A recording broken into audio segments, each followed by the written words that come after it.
மாநில செயற்குழு தற்போது நடைபெற்று கொண்டிருக்கிறது. இந்த செயற்குழுவில் பல்வேறு முக்கிய தீர்மானங்களை ஏற்றிருக்கிறோம். அதில் மிக முக்கியமாக எதிர்வருகிற ஏப்ரல் மாதம் முதல் 10 மாத காலகட்டத்திற்கு எங்கள் அமைப்பின் சார்பாக அண்ணல் நபியே அழகிய முன்மாதிரி என்கிற மக்களை நேரடியாக சந்தித்து ஒரு மாபெரும் பிரச்சார இயக்கத்தினை முன்னெடுக்க உள்ளோம். இந்த பிரச்சார இயக்கத்தினுடைய நோக்கம் நவீன உலகத்திலும் நபிகள் நாயகம் ஸல்லல்லாஹு அலைஹி வஸல்லம் அவர்களின் வழிகாட்டலும் அறிவுரையும் இன்றைய காலகட்டத்திற்கு தேவைப்படுகிறது. நாம் வாழக்கூடிய தமிழகத்தில் தீண்டாமை கொடுமை இருக்கிறது. பெண்கள் பாலியல் ரீதியாக வல்லுறவுக்கு ஆளாக்கப்படக்கூடிய கொடுமைகளும் அதே போல மது போன்ற தீமைகளும் சமூக தீமைகளும் தலைவிரித்து ஆடுகிறது. இவற்றையெல்லாம் ஒழிக்கக்கூடிய வகையில் பல்வேறு அறிவுரைகளையும் வழிகாட்டல்களையும் முகமது நபிகள் அவர்கள் 1400 ஆண்டுகளுக்கு முன்பே வழங்கியிருக்கிறார்கள். தாம் வாழ்ந்த சமூகத்திலையும் இன்றைக்கு நாம் பார்ப்பதை போன்ற ஒழுக்கக்கேடான காரியங்கள் அனைத்தும் நபிகள் நாயகம் காலத்திலும் இருந்தது. எந்த ஆக்கப்பூர்வமான பிரச்சார திட்டத்தினை முன்வைத்து அந்த அநியாயங்கள் அக்கிரமங்களை எல்லாம் ஒழித்தார்களோ அதை தமிழக மக்கள் மத்தியிலே நாங்கள் எடுத்து சொல்லவிருக்கிறோம்.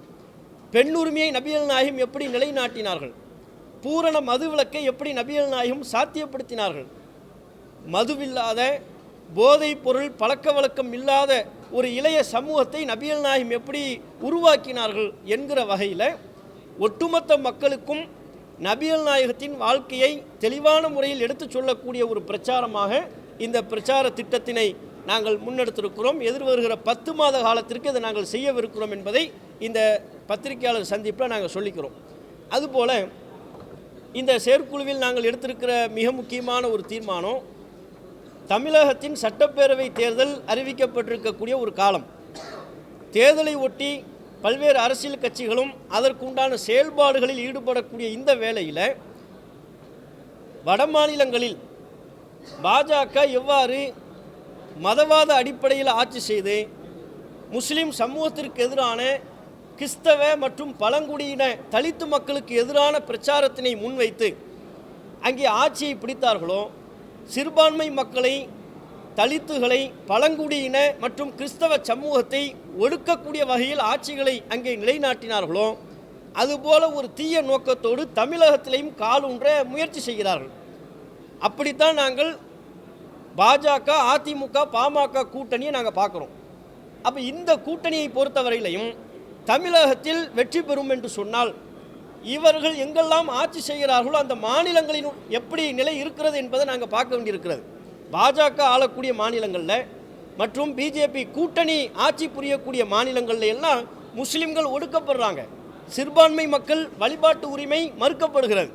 அஸ்ஸாமில் என்ன பண்ணாங்க, வந்ததும் அவர்கள் செய்யக்கூடிய முதல் வேலையே அங்கே முஸ்லிம்களுக்கான நீண்ட நெடுங்காலமாக ஜனநாயக போராட்டங்களையும் சட்ட போராட்டங்களையும் முன்னெடுத்து அவர்கள் பெற்றிருக்கிற இடஒதுக்கீட்டை ரத்து செய்கிறார்கள். கர்நாடகாவில் தெல்ல தெளிவாகவே சொன்னார்கள், கடந்த கால சட்டப்பேரவையின் போது நாங்கள் வந்தால் முஸ்லிம்களுக்கான இடஒதுக்கீட்டை ரத்து செய்வோம் என்றார்கள்.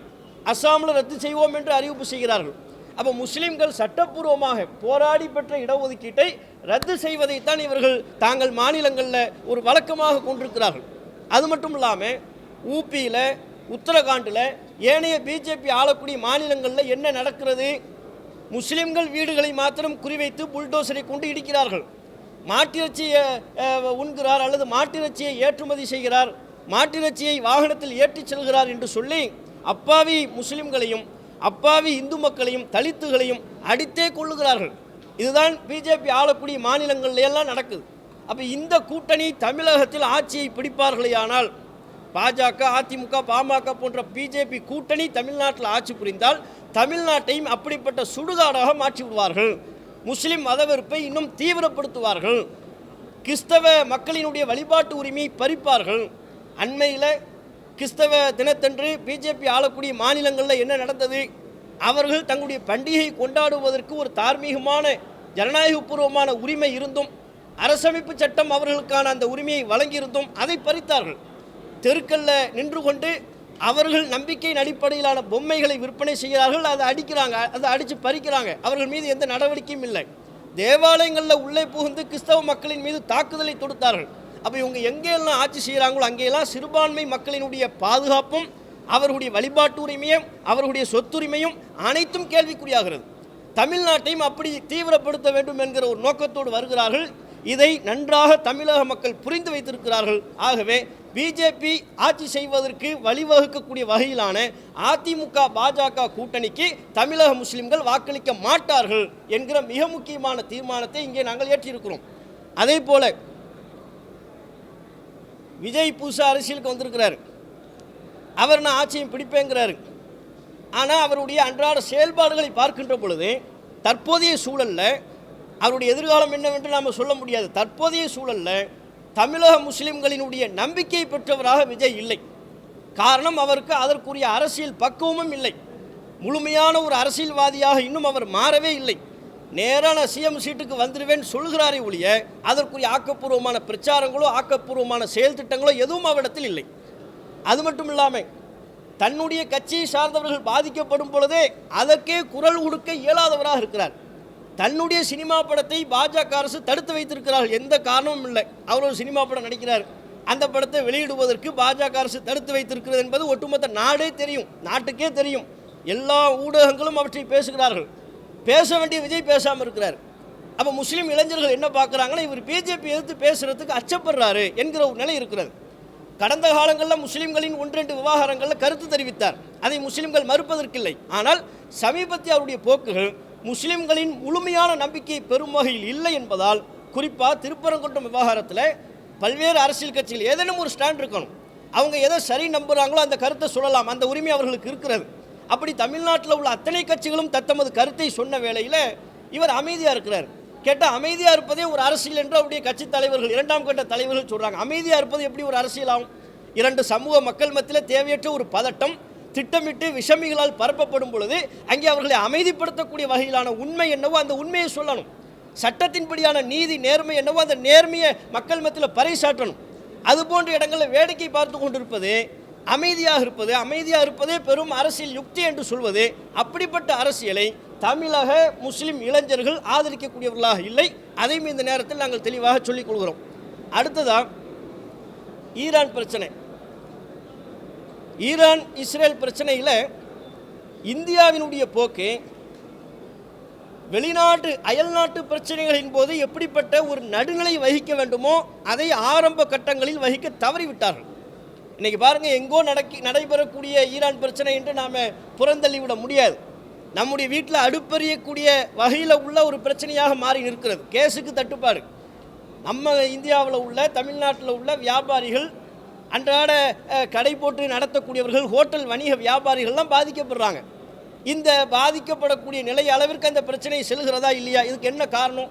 அமெரிக்காவும் இஸ்ரேலும் போடக்கூடிய அநியாயமும் அவர்களினுடைய அக்கிரமம் தான் காரணம். இவங்க தான் பெரிய நாட்டாமை போன்று நினைத்து கொண்டு பிற நாடுகளின் விவகாரத்தில் போய் தலையிடுறாங்க. அப்படி தலையிடும் பொழுது அது பெரும் யுத்தமாக மாறுகின்ற பொழுது ஒட்டுமொத்த உலகத்தின் இயல்பான போக்கையுமே அது பாதிக்கிறது. இன்றைக்கி நாம் அடுத்த வேளை உணவுக்கு என்ன செய்வது என்று சிக்கி கொண்டிருக்கிறோமா இல்லையா? இங்கே நிற்கக்கூடிய நம்ம அனைவருமே ஒரு வகையில் பாதிக்கப்பட்டிருக்கிறோம். இப்போ வீடுகளுக்கு கேஸ் தேவைன்னு புக் பண்ணோம்னா முன்னிலையெல்லாம் அதை பற்றி நம்ம சிந்திக்க வேண்டிய அவசியமே இல்லை. புக் பண்ணால் வந்துட போகுது. இன்றைக்கி புக் பண்ணோம்னா நாளைக்கு வந்துடும். இப்போ என்ன சொல்கிறாங்க? 20 நாள் வெயிட் பண்ணுங்கன்னாங்க. அடுத்து இல்லை 25 நாளுன்னாங்க. இல்லை 35 நாள் வெயிட் பண்ணணுங்கிறாங்க. அப்போ இந்த பாதிப்பு யாருக்கு? முஸ்லீமுக்கு மட்டும் வரக்கூடிய பாதிப்பா? எல்லா இந்த நாட்டில் வாழ்கிற முஸ்லீம்கள், இந்துக்கள், கிறிஸ்தவர்கள், ஒவ்வொரு இந்திய பிரஜைக்கும் ஏற்படக்கூடிய பாதிப்பு. இந்த அளவுக்கு பாதிப்பு ஏன் போகுதுன்னா, சர்வதேச பிரச்சனைகள் வரும் பொழுது வல்லாதிக்க நாடுகள் தங்களுடைய அநியாயத்தையும் அக்கிரமத்தையும் வெளிப்படுத்தும் பொழுது ஒரு மிகப்பெரிய ஜனநாயக நாடாக இருக்கக்கூடிய நாம ஒன்று மத்தியஸ்தம் பேசணும், இல்லை நடுநிலை வகிக்கணும், இல்லை இந்த பிரச்சனைகளை கருத்து சொல்ல விரும்பலன்னு அமைதியாக இருந்துடணும். இரு தரப்பின் எந்த தரப்பின் கோபத்திற்கும் ஆளாகாத வகையில் ராஜதந்திர நடவடிக்கைகளை இந்திய அரசு கடைபிடித்திருக்க வேண்டும். ஆனால் என்ன பண்ணாங்க? அப்படியான பிரச்சனை உக்கிரத்தை அடையக்கூடிய வேளையிலேயே இந்திய பிரதமர் இஸ்ரேலுக்கு போகிறார். இஸ்ரேல் நம்முடைய ஃபாதர் லேண்டுங்கிறார். இஸ்ரேல் எப்படி நமக்கு ஃபாதர் லேண்டு ஆகும்? அது எப்படி நமக்கு தந்தை நிலமாக மாறும்? நமக்கும் அந்த நிலத்திற்கும் என்ன சம்பந்தம் இருக்குது? தந்தை நிலம் என்று சொல்வதற்கு என்ன சம்பந்தம் இருக்குது? அவர்களின் தவறான சித்தாந்தத்தை தவிர, அப்பாவி மக்களை கொன்று குவிக்கிற அந்த அராஜக தன்மையை தவிர நமக்கும் அவர்களுக்கும் என்ன தொடர்பு இருக்கிறது? அவங்கள போய் நம்ம ஏன் ஃபாதர் லேண்டுன்னு சொல்லணும்? அப்போ ஈரானினுடைய கோபம் நம்மின் மீது திரும்பிவிடக்கூடும். அதனால் இந்திய மக்கள் நாம பாதிக்கப்படுற ஒரு நிலை உருவாயிரும். அப்போ இப்போவும் ஒன்றும் மோசம் போயிடலை. ஈரான் பாதிக்கப்பட்ட பொழுது அநியாயமான முறையில் அமெரிக்கா ஈரானின் மீது குண்டுமலை வீசிய பொழுது இந்திய மக்கள் ஈரானுக்கு ஆதரவாக அமெரிக்காவின் ஏகாதிபத்திய போக்கிற்கு எதிராக கண்டனங்களை தெரிவித்தார்கள். அதை ஈரான் நினைவு கூர்ந்து இந்த பிரச்சனையில் ஹுர்முஸ் ஜலசந்தியை இந்தியாவிற்கு ஈரான் எந்தவித நிபந்தனையும் பற்றி திறந்துவிட வேண்டும் என்கிற கோரிக்கையை இந்த நேரத்தில் நாங்கள் அழுத்தம் திருத்தமாக வைத்துக் கொள்கிறோம். குறிப்பாக இந்த தேர்தல் நேரத்தில் எல்லோருமே முஸ்லீம்களுடைய ஓட்டுக்களை வேணும்னு சொல்லி பார்க்குறாங்க. ஆனால் எங்களுடைய அடிப்படையான வாழ்வாதார பிரச்சனை என்ன என்பதை எந்த அரசியல் கட்சிகளும் உரிய விதத்தில் கவனம் கொடுக்க தயங்குகிறார்கள். நாங்கள் என்ன கேட்குறோம்? எங்களுக்கு தமிழ்நாட்டில் 3.5% இடஒதுக்கீடு இருக்கிறது. இது போதுமானதாக இல்லை. இந்த 3.5% இடஒதுக்கீட்டை 5% உயர்த்தி தர வேண்டும். இல்லை சாதிவாரி கணக்கெடுப்பு நடத்தி நாங்கள் எவ்வளவு சதவீதம் இருக்கிறோமோ அதற்கு தக்க தரணுங்கிற கோரிக்கையை நீண்ட நெடுங்காலமாக வைத்துக் கொண்டிருக்கிறோம். இதனையும் இந்த நேரத்தில் ஆட்சியாளர்களின் கவனத்திற்கு இந்த ஊடக சந்திப்பின் வாயிலாக தெரிவித்துக் கொள்கிறோம். நன்றி.